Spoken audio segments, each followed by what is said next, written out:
So there are 3 or 4 things that the Europeans are doing. One, they are looking at the Belt and Road Initiative as well as all relations with China through the geopolitical lens, whereas China is looking at relations with Europe through essentially trade relations, investment relations.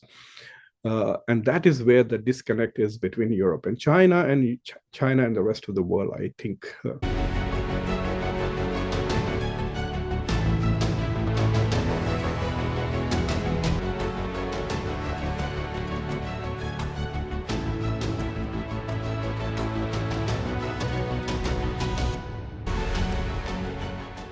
So after 4 years, Italy is withdrawing from the Belt and Road Initiative that it had joined. Italy was the only G7 country to sign up to the Belt and Road Initiative, even though there are at least a large number of European countries, especially West European and Western Balkan countries, which are part of the Belt and Road Initiative.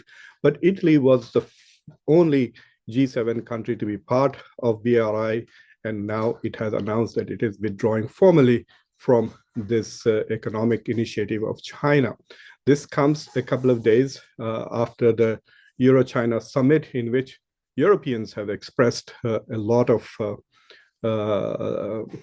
nervousness as well as distrust towards the Belt and Road Initiative, exactly 10 years after Xi Jinping launched the BRI initiative in 2013. I'm going to talk to you about that today, but before that, please subscribe to Khanversations, like the video, press the bell icon, and make sure you share this video with your friends and your social network. Welcome to Khanversations. I'm Muqtedar Khan. So Italy has announced that it's withdrawing from the Belt and Road Initiative. So what's the point? In the last 4 years that Italy was part of the Belt and Road Initiative, its exports to China went up by $4 billion. Before that, Italy was exporting something like $14.5 billion worth of goods to China, and it was importing about $33 billion worth of goods. So the trade deficit was roughly $20 billion. But after joining the Belt and Road Initiative, Italy's exports to China went up by just $4 billion to $18.5 billion.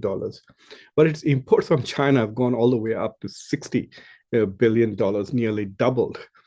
So the growth for Italy was about a little around 25-30%, whereas the growth for China was 200%.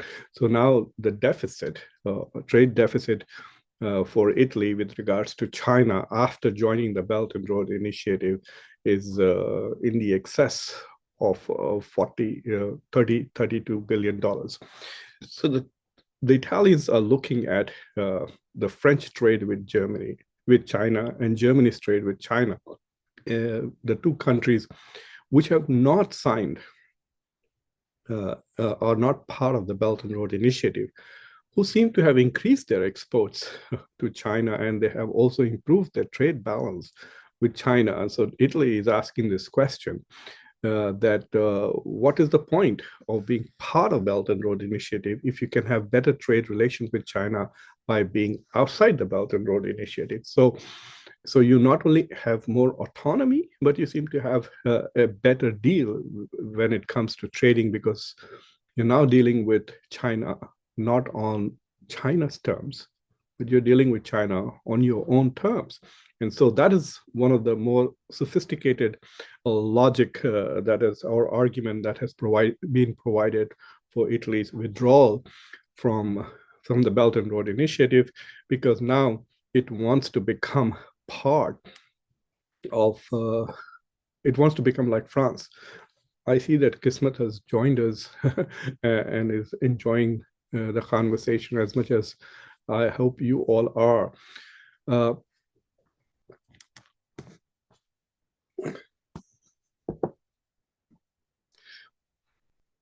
There is another interesting angle to this, is the question that is being raised, especially by the scholars and economists in Delhi, who are suggesting that Italy's withdrawal from the Belt and Road Initiative is an advantage to India. In the last few years, India's trade with Italy has really, really gone up. It has literally doubled in the past 3, 4 years. So India's total trade with Italy this year is going to be around 14.5 or $15 billion, which is equal to what was Italy's exports to China before it became part of the Belt and Road Initiative.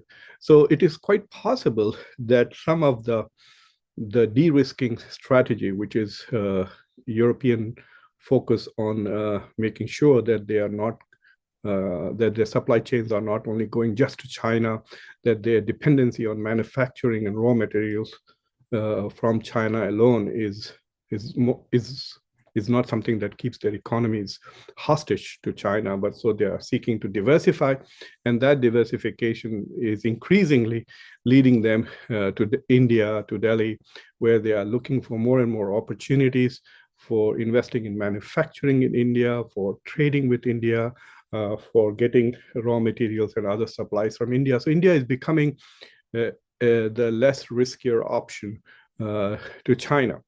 So the Belt and Road Initiative in Europe has not done as bad as it has elsewhere. The biggest, let me give you a small perspective. In the last 10 years, about 147 countries have become part of the Belt and Road Initiative. More than 30 European countries became. Now there are trains that flow from China to Europe. This is what the original idea of the Belt and Road Initiative was, to renew the old Silk Road, which was connecting East with West and also Central Asia. So China has achieved that. There are lots of railway connections now from China to Europe. Goods are traveling. It has increased, some say in the last 10, 15 years, 1,000% growth in Chinese exports to Europe, to Central Europe, Eastern Europe, and even Western Europe. Netherlands is one of the biggest recipients of Chinese exports. So the Belt and Road Initiative has increased connectivity between China and Europe, undoubtedly. And some of its investments in ports, etc. Unlike the BRI's biggest flagship, shall we say, project in Pakistan, the CPAC, which one could argue has failed, or at least has not delivered until now. It's completely delayed. It has become very expensive. It has caused a huge debt crisis for Pakistan. Similarly, in Sri Lanka, the Hambantota, like Gawadar, Hambantota is also part of the Belt and Road Initiative, and it has become an example of what Western critics of China now call as a debt diplomacy, that China is using Belt and Road Initiative to make countries indebted to China so that they become geopolitical vassal states. But there's no such case in Europe. In fact, the harbor that the Chinese built in Greece has done enormously good for the Greece economy. It has increased, I think, transfer of goods and containers by 300%. It has helped the Greece economy. One of the biggest beneficiaries of the Belt and Road Initiative investments has been Hungary. There are trains and internal connectivity between Serbia and sorry, I forget what the city in Hungary is, between various Hungarian cities. So some of these Eastern European countries have definitely benefited from the investments that Belt and Road Initiative has created.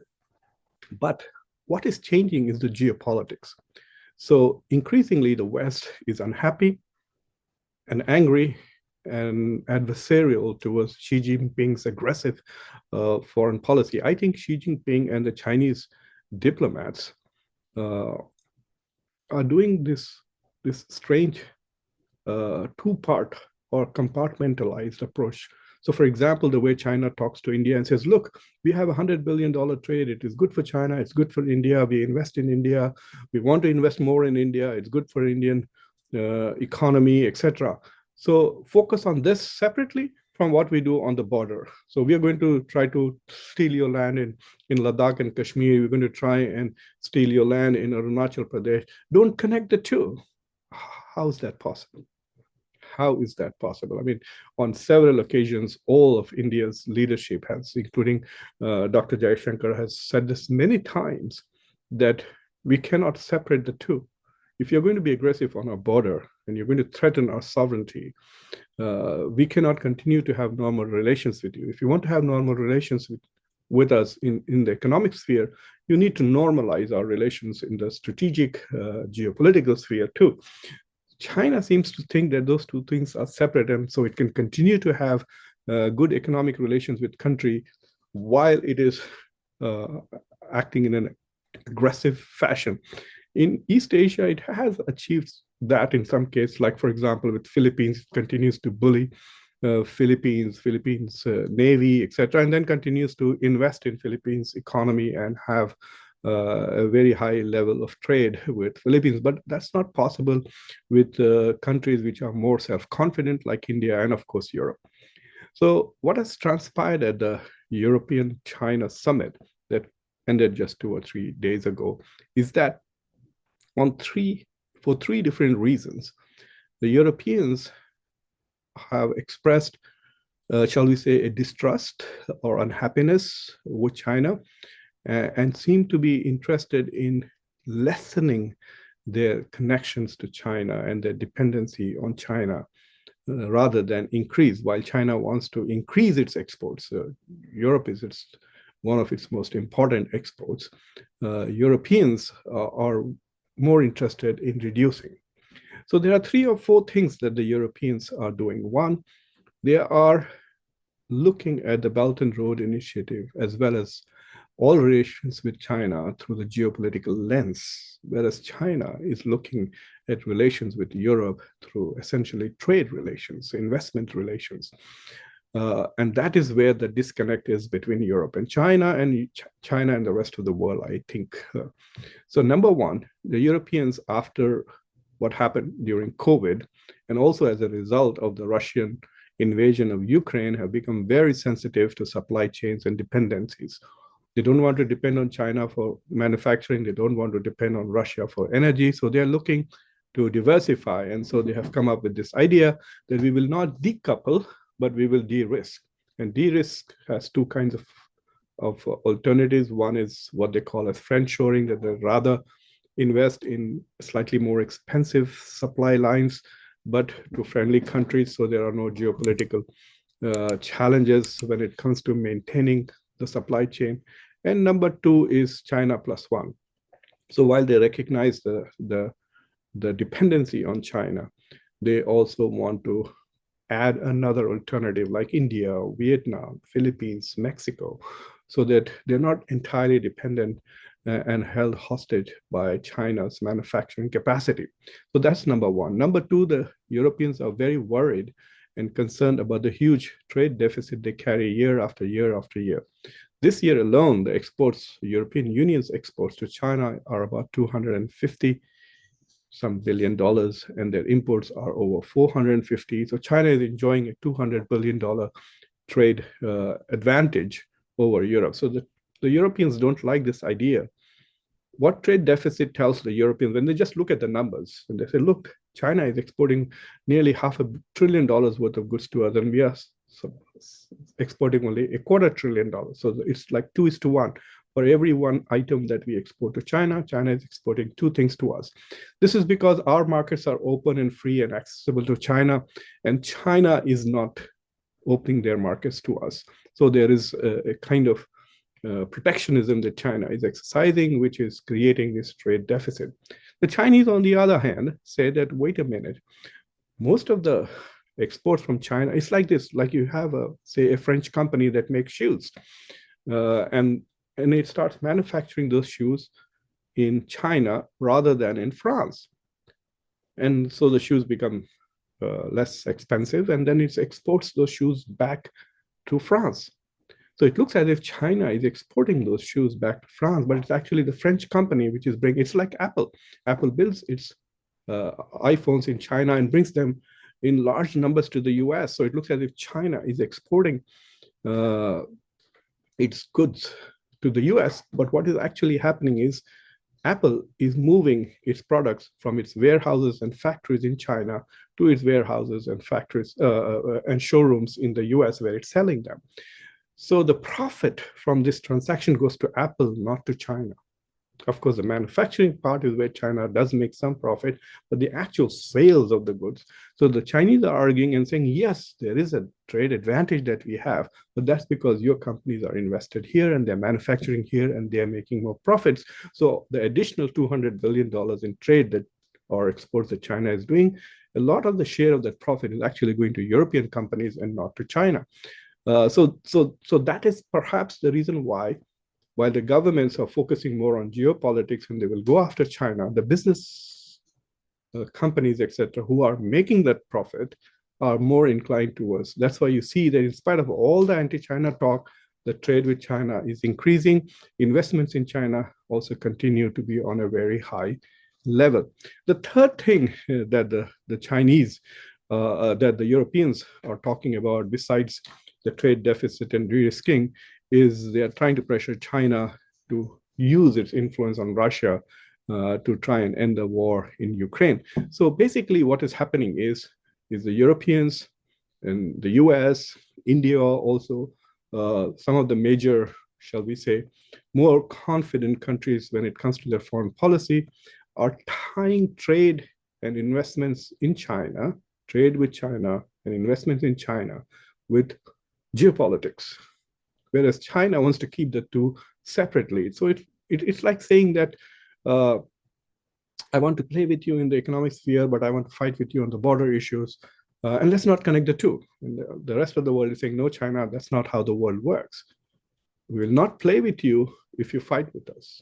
As simple as that. And so only those countries are playing with China who need to play with China in spite of China's bad behavior. So I think that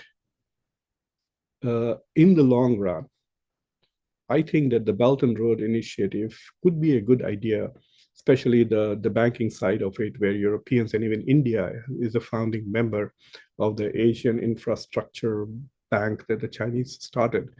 And it can be an alternative to the Western-dominated multilateral institutions like World Bank and IMF, which increasingly the US is probably using, basically abusing its monopoly and its control of international institutions to advance the interest of one or two countries that it likes at the moment, Israel and Ukraine. And we saw that when it weaponized SWIFT and tried to punish Russia that way.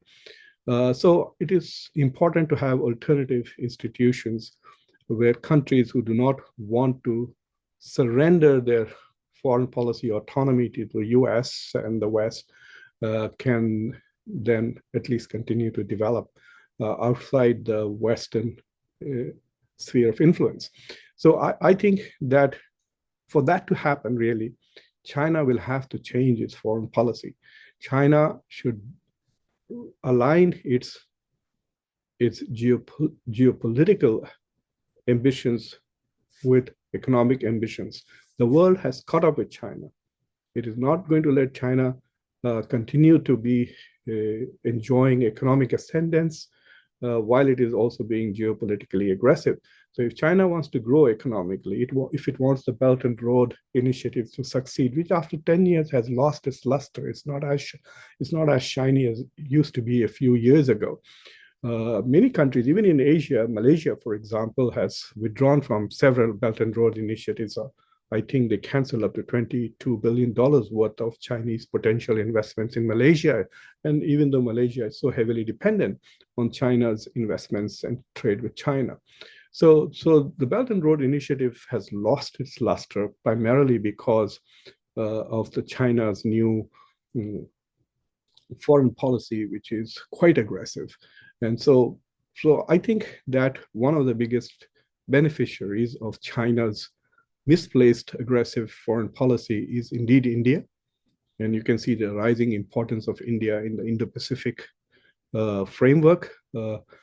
India is also now beginning to become the alternative for manufacturing and investments to China. So you can see with regards to Italy now, I think Italy will be more and more interested in Indian markets, more and more interested in investing in India. and at the expense of China. So in a way, you could argue that in a small way, India does benefit when European and advanced economies disengage with China's Belt and Road Initiative and its trade policies. So I hope you found this discussion interesting. If so, please subscribe to Khanversations, like the video, press the bell icon. Don't forget to join Khanversations and support it. And until next time, this is Muqtedar Khan, your host. Take care.